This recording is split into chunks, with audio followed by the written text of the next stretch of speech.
창세기 1장 1절. 뭐 안 봐도 다 외우시죠? 예, 다 같이 크게 한번 외워봅시다. 시작. 하나님이 천지를 창조하시니라.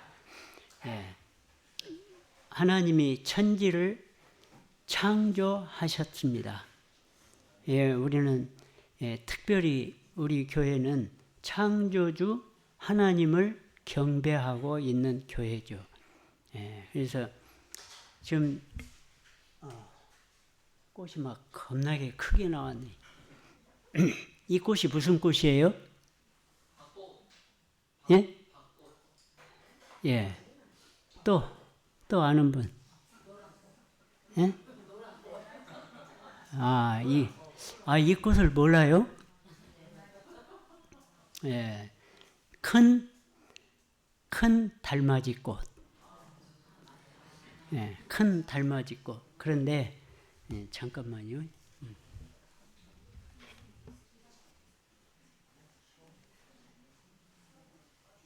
예. 요 꽃에서 특별한 특징을 하나 찾아보세요. 예. 이 꽃이, 거의 한 1000여 종 꽃 중에 이 꽃에서만 볼 수 있는 특징이 있어요. 그래서, 깜짝 놀랐어요. 저는 이 꽃 보고.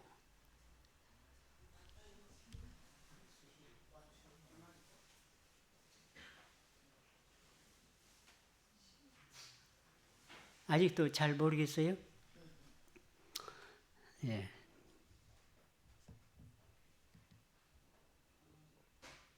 이 꽃 보면 꽃에가 뭐가 있어요? 예.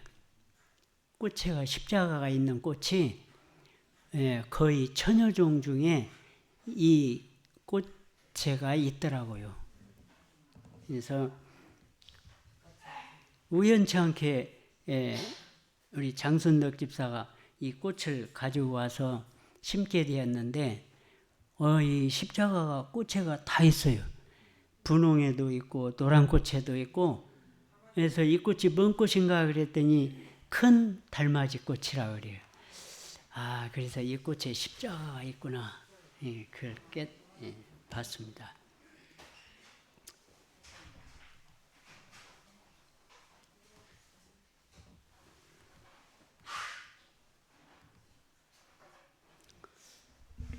예수님께서는 이르시되 나는 부활이요 생명이니 나를 믿는 자는 죽어도 살겠고.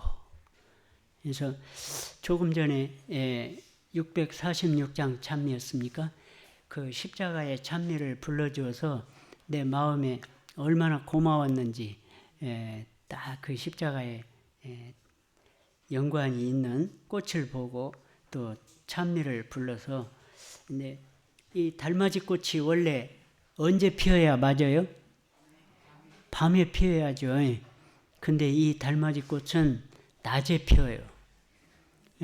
그래서 왜 낮에 피는 달맞이 꽃이 생겼을까?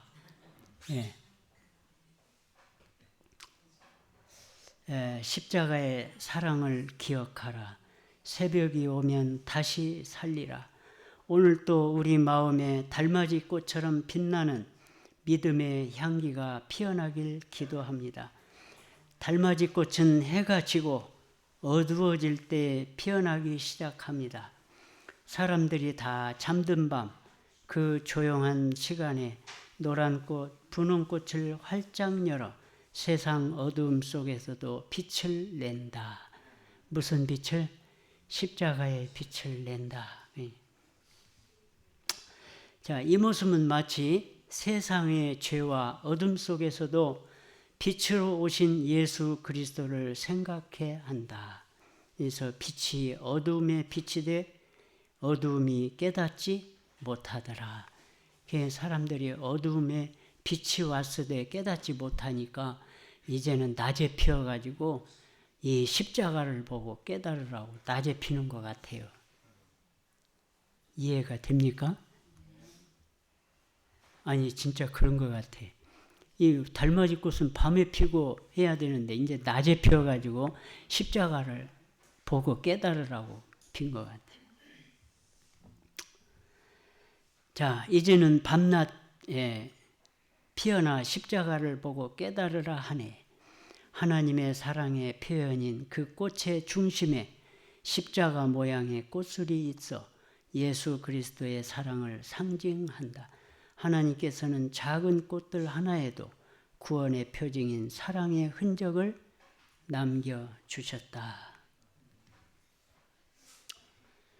갈라디아서 2장 20절에 있는 말씀입니다. 내가 그리스도와 함께 십자가에 못 박혔나니 그런즉 이제는 내가 사는 것이 아니요 오직 내 안에 그리스도께서 사시는 것이라.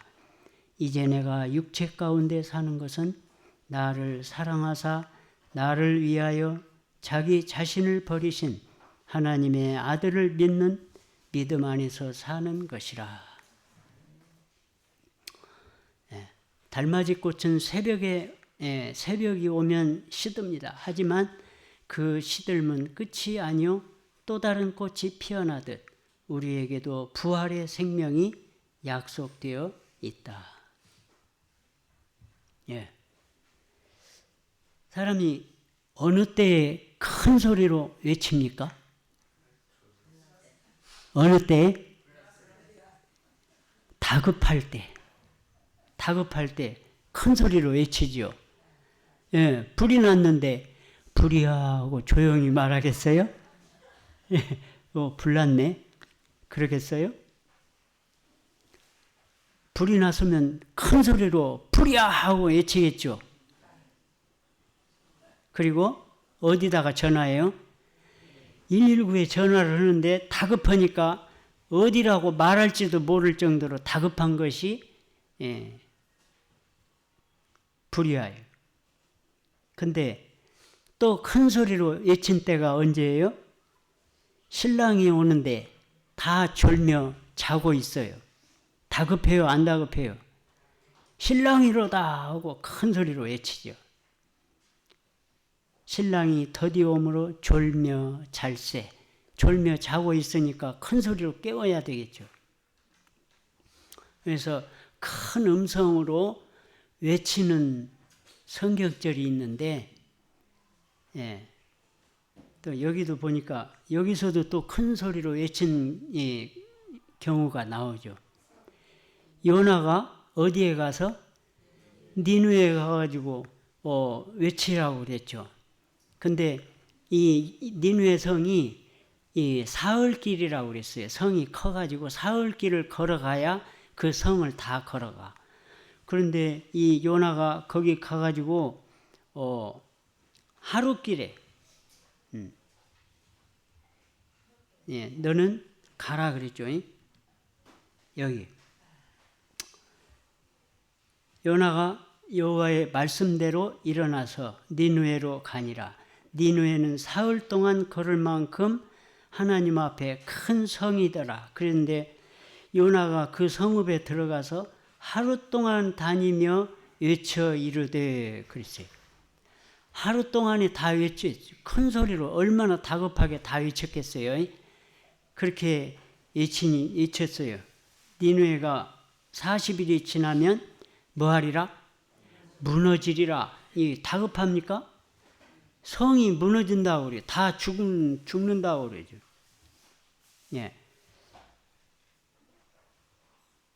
계시록 14장 7절. 14장 7절에 보니까 천사가 나타나서 뭐라 그래요?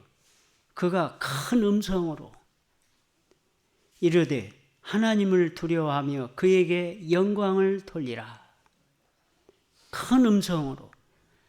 지금 천사가 와서 큰 음성으로 외칠 수밖에 없는 환경이죠. 왜? 지금 뭐가 지금 급히 와요? 무엇이 급히 오고 있어? 무슨 시간이? 심판의 시간이 지금 다가오고 있어요. 이르렀으니. 하늘과 땅과 바다와 물들의 근원을 만드신 이를 경배하라 하더라. 제가 이 성경절을 늘 읽었는데도 어느 날 갑자기 깜짝 놀랐어요. 큰 음성으로 외쳤어요. 우리는 큰 음성으로 이 말은 그렇게 생각을 안 하고 읽은 것 같아요. 그런데 이 성경절을 읽는데 갑자기 큰 음성으로 외치는 이 광경이 마음에 와 딱 닿는 거예요. 왜 큰 음성으로 외쳤을까? 그러니까 그 다음에 보니까 심판의 시간이 이르렀어요. 심판의 시간이 지금 다급한 거예요. 근데 듣는 사람들은 지금 어쩌고 있어? 심판의 시간이 지금 다가오는데도 언제 오거나 말거나 졸며 잘세 하고 있는 거예요. 그러니까 천사는 지금 다급하게 큰 소리로 창조주 하나님께 영광을 돌리고 경배하라고 하는 외침을 외친다 그 말이에요. 그래서 심판의 시간, 그리고 누구에게? 창조주 하나님께. 창조주 하나님께. 이 세상 모든 교회가 이제 장로교회 다니는 분하고 이야기를 하는데 창조주 하나님께 경배를 해야 된다고 나는 힘을 줘서 말하는데 그 사람 당연하지 그 말이요. 적어도 창조주 하나님께 경배한대요. 그래? 그러면 표가 있어? 증표가 있어? 증표. 그래, 에스겔서에 증표가 있어야지. 표도 없는 창조주 하나님께 경배를 해? 이제 그러고 이야기를. 그 사람 마음에 뜨끔했죠. 표가 있구나. 그걸 깨달았어요. 그래갖고 지난 전도회 때 첫날 왔어요. 첫날 와갖고 듣고 갔는데 사정이 있어서 못 오고 이제 그 녹화를 된 것은 이제 보내줬는데 어쨌든 세상 모든 종교가 다 창조주 하나님께 경배한다고 생각하고 믿고 있어요. 그런데 뭐가 없어요? 표가 없어요. 표가 있어야 할 표가 없는 창조주 하나님을 경배하고 있는 거예요.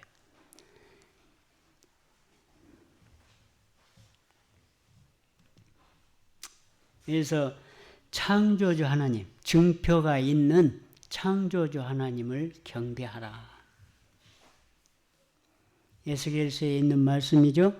또 내가 그들을 거룩하게 하는 여호와인 줄 알게 하려고 내 안식일을 주어. 하나님께서는 꼭 내 안식일을 주었다고 말씀하셔요. 하나님께서는 일곱째 날을 특별히 안식일로 만드셨어요. 창조하셨어요. 그리고 그 안식일을 우리에게 주셨어요. 그래서 그 안식일을 주어 그들과 나 사이에 표징을 삼았노라. 그래서 또 나의 안식일을 거룩하게 할지어다. 이것이 나와 너희 사이에 표징이 되어 내가 여호와 너희 하나님인 줄을 너희가 알게 하리라 하였노라.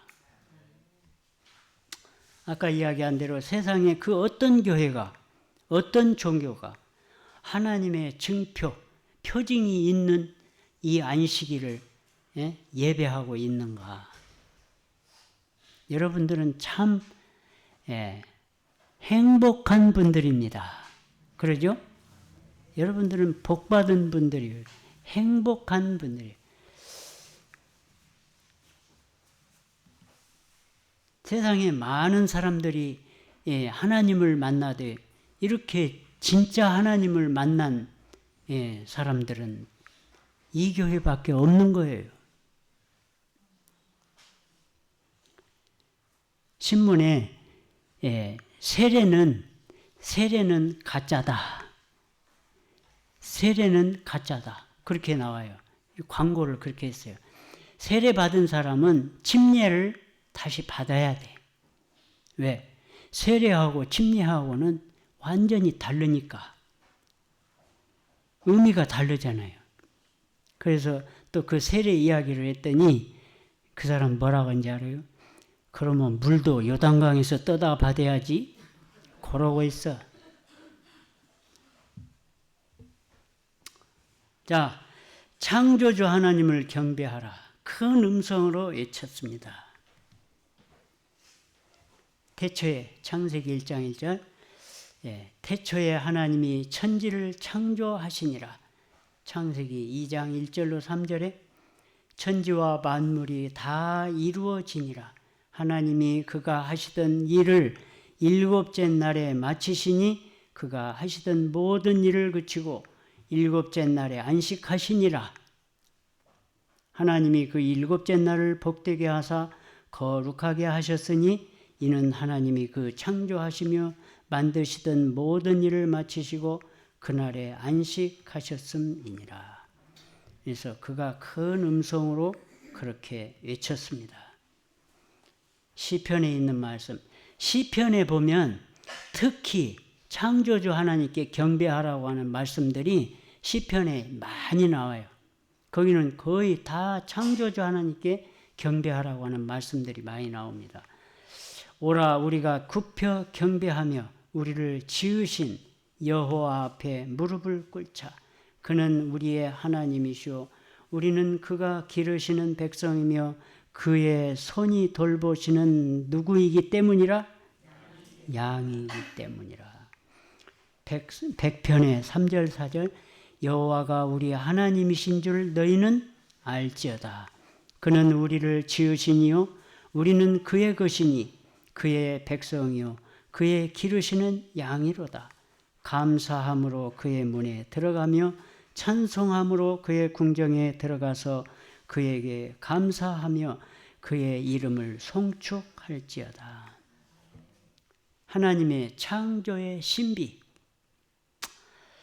창조의 신비는 이 우주에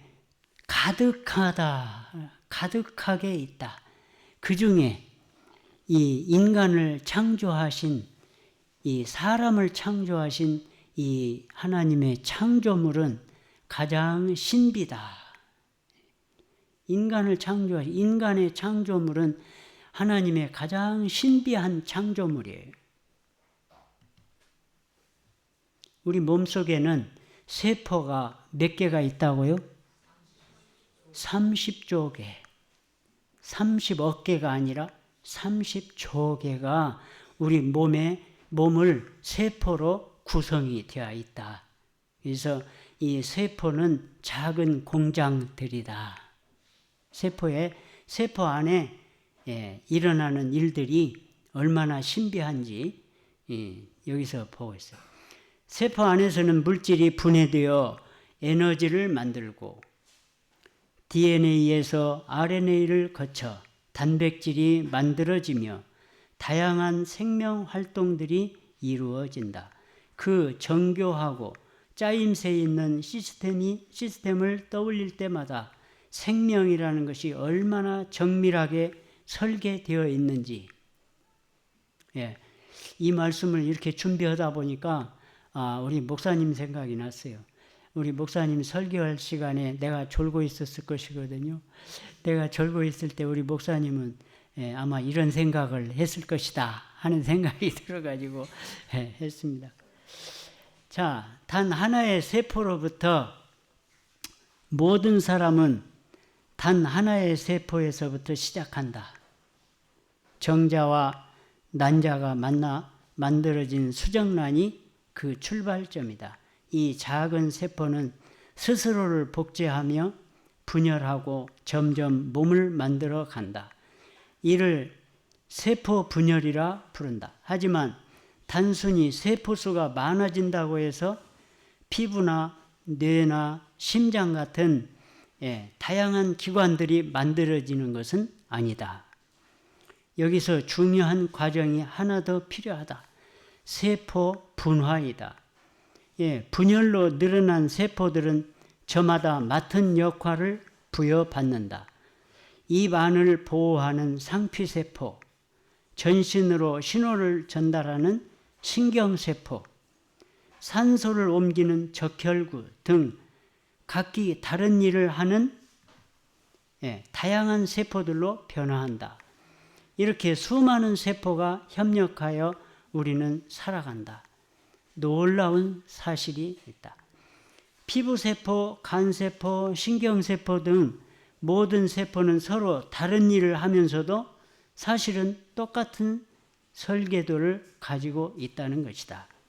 이 설계도가 바로 DNA다. 세포 안에 DNA는 흔히 이중 나선 구조라고 말한다. 두 가닥의 사슬이 회전하며 연결되어 있어 마치 사다리를 비틀어 놓은 듯한 모양이다. 양쪽 기둥은 당과 인산이 반복되어 만들어지고 가로막대에 해당하는 계단 부분은 ATCG라고 하는 네 가지의 염기가 짝을 이루고 있다. 이것이 바로 세포가 계속 분열하고 있는 것이.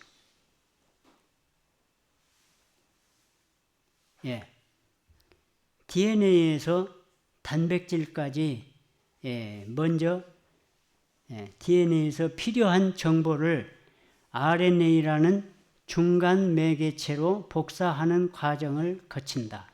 이를 전사라 한다. 전사가 일어나면 DNA의 일부 염기 서열을 본따 RNA가 만들어진다. 이 RNA는 세포 속에 작은 구조물인 리보솜이라는 세포 소기관으로 이동하고 리보솜 단백질 합성이 시작된다.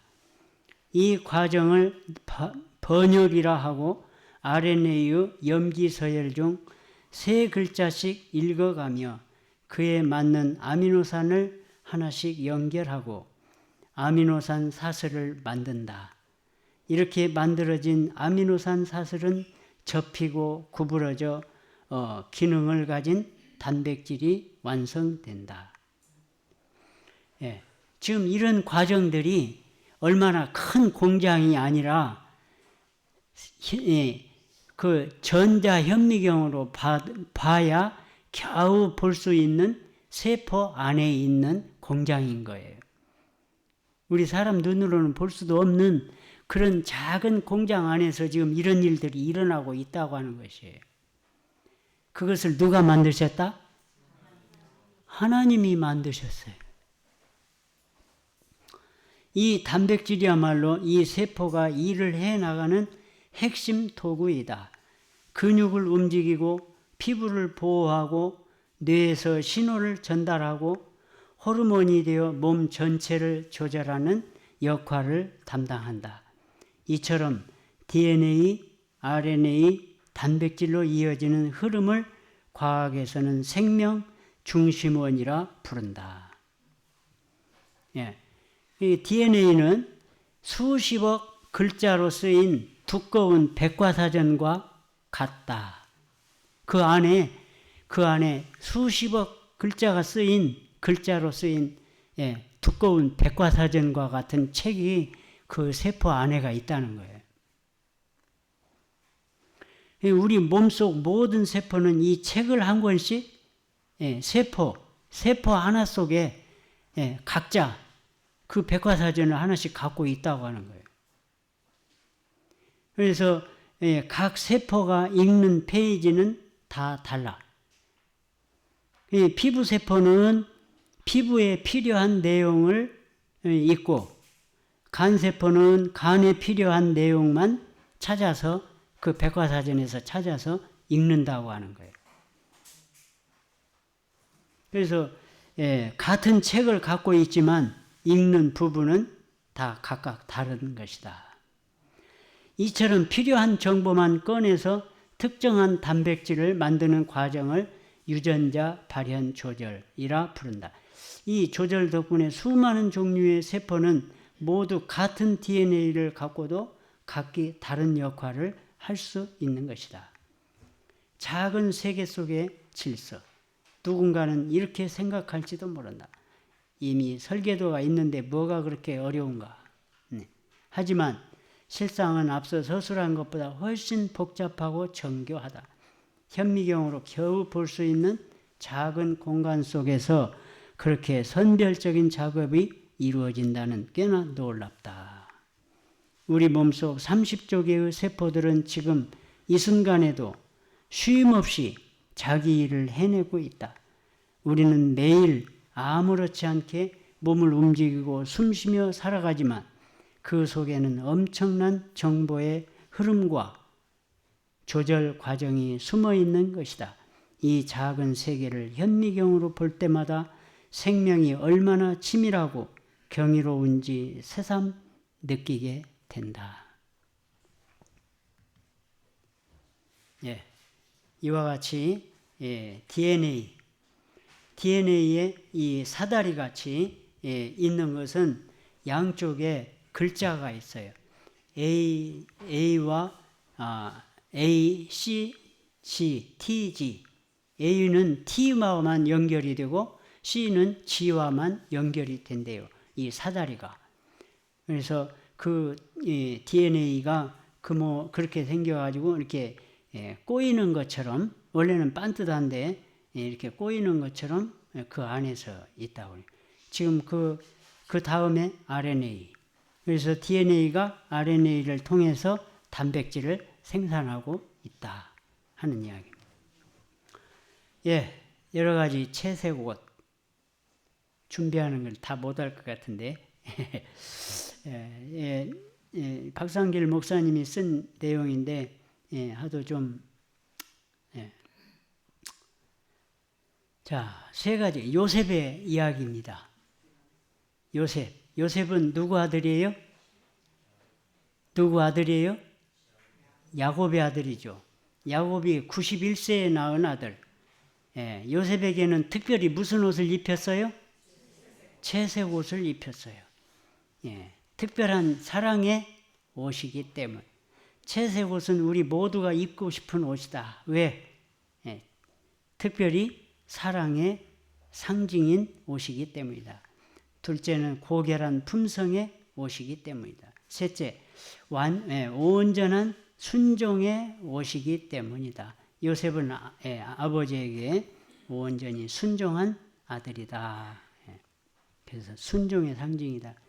이처럼 특별한 사랑, 고결한 품성, 완전한 순종을 나타내는 채색 옷은 그리스도인이라면 누구나 입고 싶은 옷이며 반드시 입어야 하는 옷입니다. 입고 싶으면서도 또 벗고 싶은 옷. 왜? 하지만 이 채색 옷은 세 가지 이유로 벗고 싶은 옷이기도 하다. 첫째는 불편해. 아무나 입을 수 없는 만큼 값비싸고 아름다운 옷이어서 불편하고 사람들이 한눈에 알아보기 때문에 마음대로 행동하지 못해서 불편한 옷이야. 특별한 옷을 입으면 행동하기가 불편하죠. 안식일 교인들이 함부로 행동하기가 불편한 이유가 뭐예요? 안식일 교인이기 때문이에요. 자, 미움받는 옷이기 때문이다. 채색 옷 때문에 요셉은 형들의 시기와 질투를 한 몸에 받아야 했다. 아버지의 특별한 사랑을 받는 것은 좋지만 10명이나 되는 형들의 미움을 받는 것은 얼마나 힘들고 괴로웠겠는가. 셋째, 위험한 옷이기 때문이다. 이 요셉이 세겜으로 가면서 채색 옷을 입지 않았더라면 구덩이에 던져지지도 또 이스마엘 대상에게 팔리지도 않았을 것이다. 이처럼 채색 옷은 입고 싶은 옷이기도 하지만 또 벗고 싶은 옷이기도 하다. 그래서 형들의 시기와 질투로 가득한 아버지의 집에서도 입었고 안주인의 유혹이 계속된 보디발의 집에서도 입었고 살아나올 희망이 없는 감옥에서도 입었고 1인지하 만인지상인 총리 집무실에서도 입었어요. 요셉은 특별한 사랑의 채색옷, 고결한 품성의 채색옷, 온전한 순정의 채색옷을 평생 벗지 않았다. 예, 존재 가치이자 사명. 시대마다 하나님은 당신의 자녀들에게 채색옷을 입히고 구별된 삶을 살게 하셨습니다. 대쟁투의 마지막 전장에 부름받은 누구도 우리도 당연히 채색옷의 백성입니다. 하나님의 계명을 지키며 예수의 증거를 가진 자들로 더불어 싸우려고 바다 모래 위에 서 있는 이 백성이 바로 무슨 옷을 입은? 채색옷을 입은 또 성도들의 인내가 여기 있나니 그들은 하나님의 계명과 예수에 대한 믿음을 지키는 무슨 옷을 입은? 채색옷을 입은 백성들이다. 그래서 채색옷의 백성에 대해 선지자는 다음과 같이 기록했다. 제7일 안식일 예수 재림교인들은 세상에서 분리된 특별한 백성으로 하나님에 의해 선택되었다. 우리는 말과 태도에서 세상과 구별되는 독특한 백성이 되어야 한다. 하나님의 자녀를 세상으로부터 구별하는 특별한 사랑의 채색옷, 예수님을 따라가고 닮아가는 고결한 품성의 채색옷, 하나님의 계명에 온전히 순종하는 채색옷은 우리의 존재 가치인 동시에 사명입니다. 우리에게 주어진 사명, 그것은 바로 채색옷을 벗지 않는 것이다. 일할 때나 놀 때나 이 채색옷을 우리에게서 벗기는 것이 선악의 대쟁투에서 사탄이 하는 일입니다. 채색옷을 깎아내리고 비난하고 공격합니다. 세상과 어울리지 못해 불편한 채색옷을 이단이고 율법주의라고 미움받는 채색옷을 몇이든지 다 죽이겠다고 하는 위험을 초래할 채색옷을 왜 고집하느냐고 유혹합니다. 그 유혹에 넘어가 채색옷을 벗는 이들도 있습니다. 안타까운 일입니다. 하지만 요셉처럼 우리는 채색옷을 뭐하지 맙시다? 집에서도 입고 예배당에서도 입고 시장에서도 입고 안식일에도 입고 휴일에도 입고 일하는 날에도 입읍시다. 예수님의 오심이 가까울수록 더 분명한 채색옷의 백성이 됩시다. 채색옷처럼 선명한 믿음을 지키고 채색옷으로 하나님을 기쁘시게 하는 재림 성도가 되시기를 간절히 바라면서 말씀을 줄이겠습니다. 아멘.